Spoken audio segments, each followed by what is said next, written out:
Dahil kumpleto na nga po ang aming grupo, ano nga ba ang gagawin namin dito? Bili kami halo-halo. Halo-halo sa Saudi.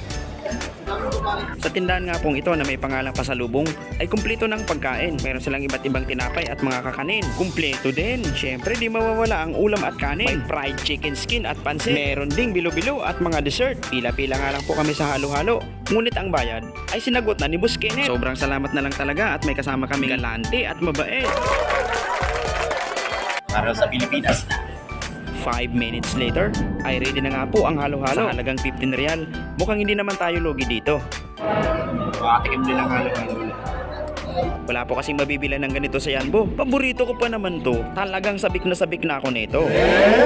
Hala, sige, umpisa na nating magmekos-mekos. Sa lamig nito, wag lamang tayong mamamaos. Ang saya-saya ni Calvino. At sa sobrang bilis ko nga maghalo nito, ay natapon na nga po ito.